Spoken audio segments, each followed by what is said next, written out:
Composer గా మంచి పేరు తెచ్చుకున్న టాలెంటెడ్ మ్యూజిక్ డైరెక్టర్ జీవి ప్రకాష్ కుమార్ ప్రస్తుతం పలు క్రేజీ ప్రాజెక్టులకు సంగీత దర్శకుడిగా వ్యవహరిస్తూ ఉన్నాడు. మ్యూజిక్ డైరెక్టర్ గా వర్క్ చేస్తూనే మరోపక్క నటుడిగాను తన సత్తా చాటుకుంటూ ఉన్నాడు.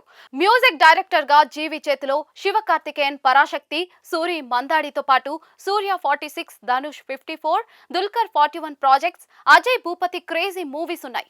వీటితో పాటు జీవి ప్రకాష్ హీరోగా ఈ ఏడాది ఏకంగా 9 సినిమాల్లో నటిస్తూ ఉన్నారు. ఇందులో 1-2 పూర్తవగా మరికొన్ని షూటింగ్ దశలో ఉన్నాయి.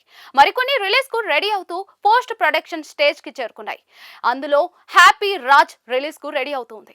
కెరియర్ ప్రారంభంలో హీరోగా వరుస విజయాల్ని సొంతం చేసుకున్న జీవి ప్రకాష్ కుమార్ ఈ మధ్య ఆ రేస్ లో వెనుకబడ్డాడు. ప్రస్తుతం చేస్తున్న హ్యాపీ రాజ్ తో మళ్ళీ ట్రాక్ లోకి రావాలనుకుంటున్నాడు. ఈ మూవీ ద్వారా మరియా రాజా ఎలంచేజియన్ దర్శకుడిగా పరిచయం అవుతూ ఉన్నాడు. దీనికి సంబంధించిన ప్రోమో ఇటీవలే విడుదలై సోషల్ మీడియాలో వైరల్ అవుతోంది. డబుల్ మీనింగ్ డైలాగ్స్ తో సాగే రొమాంటిక్ కామెడీ డ్రామాగా తెలుస్తోంది. ప్రోమో చూసిన ఆడియన్స్ దీనిపై మిక్స్డ్ రెస్పాన్స్ ని అయితే వ్యక్తం చేస్తూ ఉన్నారు.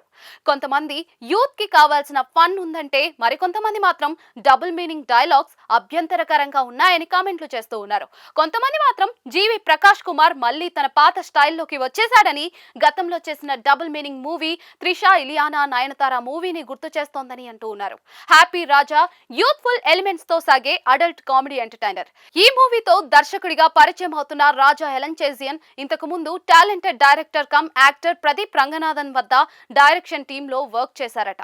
ఇదే ఇప్పుడు ఈ సినిమాపై హైప్ ని క్రియేట్ చేస్తోంది. ఇందులో Mad Lover fame Sri Gouri Priya heroine గా నటించింది.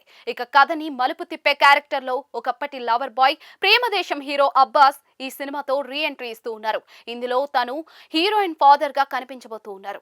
ఇన్ని ప్రత్యేకతలున్న ఈ మూవీ తనకు బ్లాక్ బస్టర్ హిట్ ని అందించడం పక్కా అని జీవి చాలా కాన్ఫిడెంట్ గా ఉన్నాడు. చాలా రోజుల తర్వాత హీరోగా హిట్ కోసం జీవి మరోసారి అడల్ట్ కామెడీ నమ్ముకున్నాడనే కామెంట్లు అయితే వినిపిస్తూ ఉన్నాయి.